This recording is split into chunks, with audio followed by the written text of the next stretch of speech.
खुदावंद यीशु मसीह के बाबरकत नाम में मेरी तरफ से तमाम नाजरीन को बहुत बहुत सलाम। नाजरीन, प्रोग्राम कंपेयर फॉर क्राइस्ट के साथ मैं हूं आपका होस्ट पास्टर पत्रस सदीक। मैं दिल की गहराइयों से आपका शुक्रगुजार हूं कि आप बड़ी बाकायदगी के साथ हमारा ये प्रोग्राम देखते हैं और बाइबल मुकद्दस की गहरी अमीक बातें और मुकाशिफात सीखते हैं।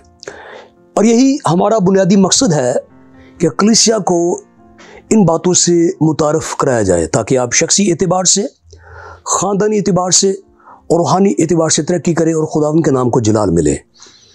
और हम इस मकसद के लिए बाइबल मुकद्दस में से उन मज़ामीन को मुंतखब करते हैं जिनसे आप रूहानी, इल्मी, अदबी एतबार से आगे बढ़ते हैं।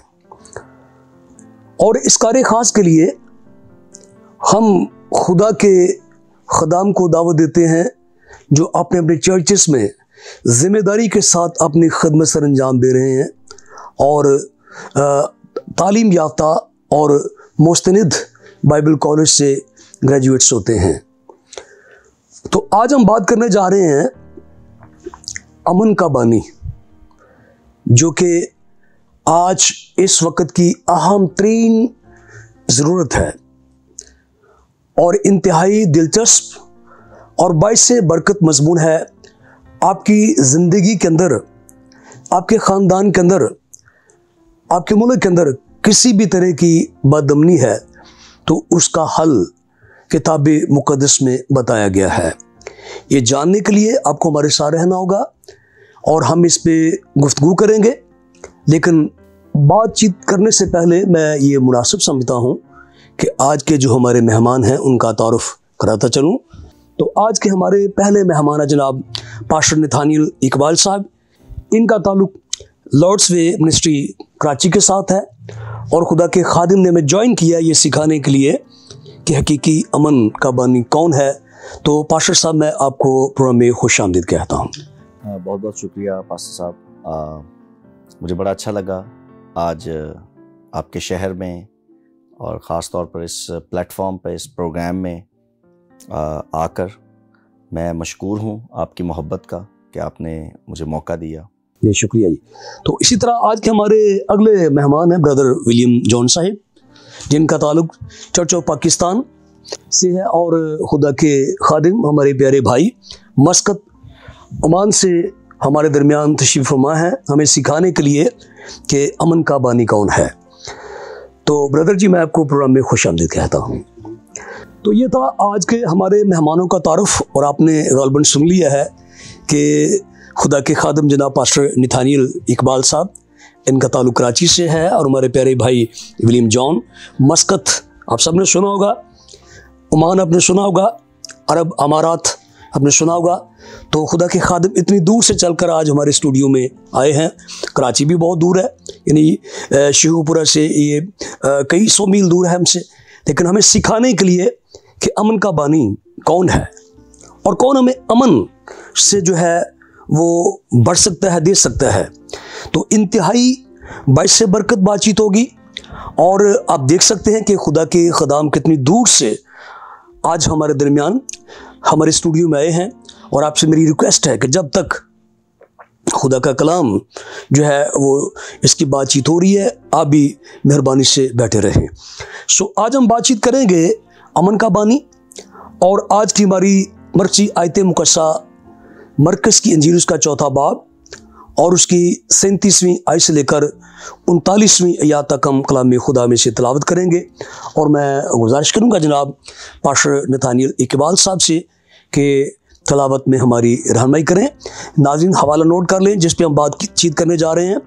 मरकज़ की इंजील 4था बाब उसकी 37वीं और 39वीं 2 आयत हम कलाम खुदा में से तिलावत करेंगे। और मैं रिक्वेस्ट करूँगा जनाब पास्टर नथानियल साहिब से कि तिलावत में हमारी रहनुमाई करें। कलाम मुकद्दस में लिखा है, तब बड़ी आंधी चली और लहरें कश्ती पर यहाँ तक आईं कि कश्ती पानी से भरी जाती थी और वो खुद पीछे गद्दी पर सो रहा था। बस उन्होंने उसे जगा कर कहा, ए उस्ताद, क्या तुझे फिक्र नहीं कि हम हलाक हुए जाते हैं? उसने उठकर हवा को डांटा और पानी से कहा, साकित हो, थम जा। बस हवा बंद हो गई और बड़ा अमन हो गया। फिर उनसे कहा, तुम क्यों डरते हो? अब तक ईमान नहीं रखते? वो नहायत डर गए और आपस में कहने लगे, ये कौन है कि हवा और पानी भी उसका हुक्म मानते हैं। खुदावंद अपने कलाम के पढ़े और सुने जाने पर अपनी बरकत को नाजिल फरमाए। आमीन। तो नाज़रीन, कलाम खुदा रूह कुदस की हदायत से लिखा गया है, खुदा के सांस से लिखा गया है, इल्हाम से लिखा गया है, और कोई भी इंसान इसे अपनी लियाकत से, सलाहियत से नहीं समझ सकता। तो इसे समझने के लिए हम दुआ मांगेंगे कि खुदा हमें अकल और दानाई अता करे और रूह कुदस आज के मेहमानों की रहनुमाई करे ताकि हमें सिखा सके। तो दुआ के लिए मैं गुजारिश करूंगा जनाब ब्रदर विलियम जॉन से कि दुआ में हमारी रहनुमाई करें। ज़मीन और आसमान के खालिक और मालिक खुदा तेरे हजूर आते अपने सरों को झुकाते हैं खुदावन। तेरे कलाम को खुदावन जिस तरह खुदावन तेरे खादम ने पढ़ा, इसी तरह खुदावन हम सबको और देखने वालों को खुदावन खुदा सुनने वालों को खुदावन बरकत दे इस कलाम के वसीला से, ताकि खुदावन जब कलाम तेरा खुदावन जिस दिल में पहुँचे खुदावन तेरे नाम की खुदावन वहाँ पे बेदारी हो खुदावन खुदा। क्योंकि खुदावन तेरे लोग जब तेरे कलाम को सुनते हैं खुदावन उस पर अमल करते हैं खुदावन बहुत से दिल खुदावन नरम होते हैं और खुदावन तेरी पाक मर्जी बढ़ती है खुदावन खुदा।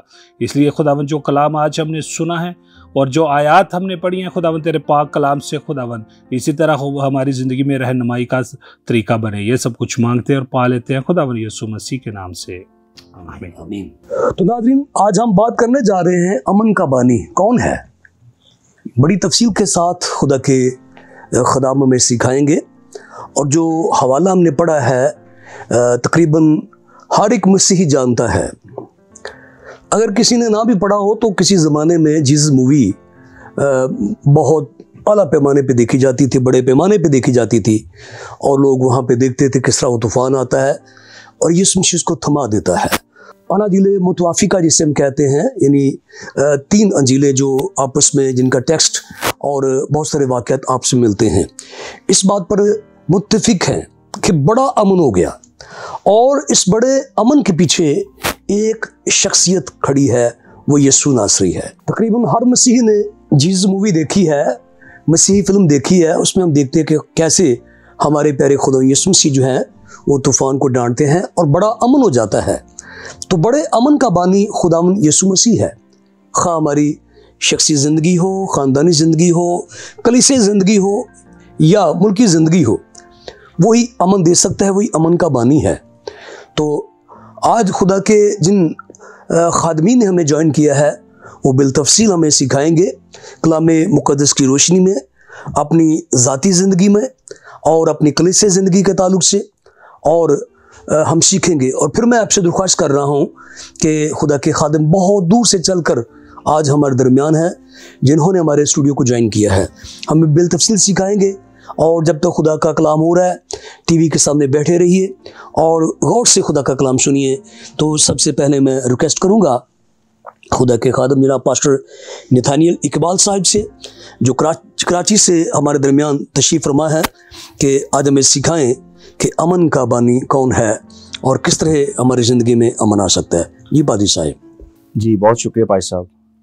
फर्स्ट ऑफ ऑल जब हम ये लफ्ज़ सुनते हैं अमन का बानी, तो बग़ैर इंतज़ार किए जो पहला नाम हमारी ज़िंदगी में आता है वो खुदावंद यीशु मसीह का नाम है। सो मैं सिर्फ यही कहना चाहता हूँ कि अमन का बानी खुदा का बेटा यीशु मसीह है। और जो हवाला हमने पढ़ा यहाँ हमें उसके नाम के जो मतलब हैं वो भी पूरे होते हुए नजर आते हैं। इस हवाले के अंदर जो कुछ हुआ, जो वाकया पेश आया, उसमें हमें, अगर मैं और आप ये कह रहे हैं, ये दावा कर रहे हैं कि अमन का बानी खुदावंद यीशु मसीह है, तो इस हवाले में ये दावा पूरा होता हुआ नजर भी आ रहा है। जी जी जी। और ये वाकया ऐसा था कि खुदावंद यीशु मसीह अपने शागिर्दों के साथ झील में गए और एक कश्ती पे उन्होंने सफर करना शुरू किया जी जी। और एक खास काम के लिए यीशु मसीह जा रहे थे अपने शागिर्दों के साथ। अगर इस वाकये के बाद का वाकया हम देखें तो गरासीनी इलाके में यीशु मसीह उतरे और उतरते ही किनारे पर एक कब्रिस्तान मौजूद था जहां यीशु अपने शागिर्दों के साथ गरासीनी इलाके में एंटर होने जा रहे थे। ठीक है। और वहां पर एक शख्स यीशु मसीह को मिला जो बरहन्ना था, नंगा, और बाइबल कहती है वो कब्रों में रहता था। कब्रों में रहता था। और बाइबल कहती है वो अपने तई अपने आप को पत्थरों से नुकसान देता था और लोगों को भी आते जाते मारता था। और कलाम में लिखा है वो कब्रों में रहता था। ठीक है। आप अंदाजा कीजिए अबलीस इंसान की क्या हालत करना चाहता है। नंगा कर देता है उसको। अबलीस इंसान को नंगा कर देता है। और ये पोशाक जो मैंने और आपने पहनी है ये हमें हमारी इज्जतों को ढांकती है, लेकिन अबलीस ये चाहता है हमारी इज्जतें उछाली जाएं तो बहुत बर्बाद हो जाएं हम। ठीक है। फिर मेरे और आपके यानी जिंदा इंसानों के रहने की कब्र जगह नहीं है। जी बिल्कुल। अबलीस ने उसका ये हाल कर रखा था कि वो कब्रों में रहता था। ठीक है जी। यानी जो असल मेरी और आपकी रहने की जगह है वहां से मुझे और आपको अबलीस हटाने की कोशिश करता है और उस डायरेक्शन पर लेकर जाना चाहता है जो मेरी और आपकी नहीं है। सो ऐसे शख्स को यस्सु बचाने के लिए ये सफर कर रहे थे। ठीक ठीक ठीक ठीक ठीक। और अब आप सोचिए थोड़ी देर के लिए, जब यस्सु को ये पता है कि मैं ये सफर उस शख्स के लिए कर रहा हूं, रूह में यस्सु जानते थे, शागिर्दों को नहीं पता था, लेकिन यस्सु चूंकि खुद खुदावंद भी थे तो उनको पता था मेरे सफर के एंड पर होने क्या जाएगा। ठीक है। जब यस्सु रूह में ये जानते थे ना तो अबलीस को भी पता था कि क्या करने जा रहे अब मैं इस शख्स को अंदर रह नहीं पाऊंगा, अभी खुदा का बेटा आएगा और मुझे इसके अंदर से हमेशा के लिए निकाल देगा और मेरा कंट्रोल इस पर नहीं रहेगा। ठीक है। मैं ये समझता हूं कि हो सकता है कि ये तूफान उस अबलीस की ही तरफ से आए, इसका एडवांस अटैक है कि ये मुझ तक पहुंच ना सके। हम में से बहुत सारे खादमों का तजुर्बा है ना जी बिल्कुल। जब रूहानी हम किसी गोल के निकलते हैं तो बहुत सारी रुकावटें हमारे सामने आती हैं। ऐसा ही। सो आपने बड़ी अच्छी मिसाल दे दी और मेरी बात को और आसान आपने कर दी। जी जी जी। सो मैं शुक्रगुजार हूं आपका। बिल्कुल ऐसा ही एडवांस अटैक था अबलीस की तरफ से। जी, और यस्सु समेत उसके सारे शागिर्दों को, क्योंकि अबलीस उसके बाद का प्लान भी जानता था कि यस्सु के बाद ये लोग खड़े होंगे जो मुझे हमेशा लोगों के अंदर से निकालते रहेंगे। ठीक है। वो यस्सु समेत सारे शागिर्दों को उस तूफान में मारना चाहता था। जी। मैं और आप बात कर रहे हैं अमन के बानी की। जी जी। सो अगर अमन के बानी पर हमला हो तो यह कैसे मुमकिन है कि वो मर जाए? ये कैसे मुमकिन है कि अबलीस के हाथों वो खत्म हो जाए? ये कैसे मुमकिन है कि उसके साथ जो दे रहे हैं उसके शागिर्द वो अबलीस के हाथों मार दिए जाएं? ये मुमकिन नहीं था। इसलिए यीशु मसीह के होने की वजह से वो सारे बच गए। और जो खास बात मैं यहां करना चाहता हूं वो ये है कि वहां पे लिखा है यीशु ने तूफानों को डांटा। ठीक है। कहा नहीं, तूफानों से कहा नहीं कि थम जाओ, बल्कि तूफानों को डांटा। मैं आपको ये बताना चाहता हूं कि डांट वही शख्स सकता है जिसके पास अथॉरिटी होती है, जिसके पास इख्तियार हो सकता है जो अगेंस्ट हो। यस। यानी मालूम होता है कि नेचुरल नहीं है ये। बिल्कुल। आपने पहले एक ख्याल पेश किया ना, तो बेशक हम मानते कि लिखा हुआ नहीं है, लेकिन वो सिचुएशन सारी ना डांटना जैसे को अगेंस्ट चल रहा है। हाँ जी जी जी प्लीज। तो यीशु को ना रूह में मालूम था कि ये तूफान एक्चुअली आया किस तरफ से है, मेरे मुखालिफों की, मेरे अगेंस्ट जो है उनकी तरफ से। इसलिए यीशु ने तूफान से सिर्फ बात नहीं की बल्कि डांटा। ठीक है। और डांटता वही है जिसके पास इख्तियार होता है, और खुदा का बेटा यीशु वो है जिसके पास पूरा इख्तियार है। उसे पता था जिन पानियों को मैं डांट रहा हूं, जिन हवाओं को मैं डांट रहा हूं, इनका बनाने वाला मैं खुद ही हूं। यीशु मसीह ने तूफानों को डांटा और तूफानों ने यीशु की बात को माना। उनकी मजबूरी थी, मानना पड़ा, क्योंकि डांट कौन रहा था? मालिक।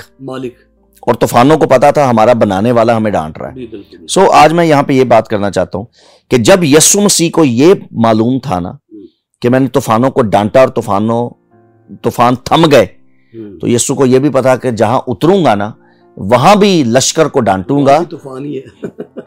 उस शख्स के अंदर भी जो तूफान है ना तूफान है। उसमें भी। जी बिल्कुल। सो यहां शागिर्दों के बीच में, पानियों के दरमियान शागिर्दों के बीच में बड़ा अमन हुआ, क्योंकि अमन का बानी वहां पर था। वहां कब्रिस्तान में उस शख्स की जिंदगी में अमन हुआ, क्योंकि अमन का बानी वहां पर था। सो आज इस प्रोग्राम के तवस्सुत से मैं अपने नाजरीन को यह कहना चाहता हूं कि जब अमन का बानी कश्ती में था तो कश्ती में अमन हुआ, जब अमन का बानी यस्सु कब्रिस्तान में उस शख्स के पास था तो उस शख्स की जिंदगी में अमन हुआ। आज वही अमन का बानी यस्सु मसीह अगर आपके घर में है तो आपके घर में अमन है, अगर आपकी जिंदगी में है तो आपकी जिंदगी में अमन है। आज मैं आप सबको इस प्रोग्राम के तवस्सुत से दावत देना चाहता हूं उस यस्सु मसीह को जो अमन का बानी है, अपनी जिंदगी में दावत दीजिए ताकि वो आपकी जिंदगी में आए और आपकी जिंदगी में जो उठे हुए तूफान हैं वो थम जाएं और एक बड़ा अमन आपकी जिंदगी में हो जाए। शुक्रिया सर।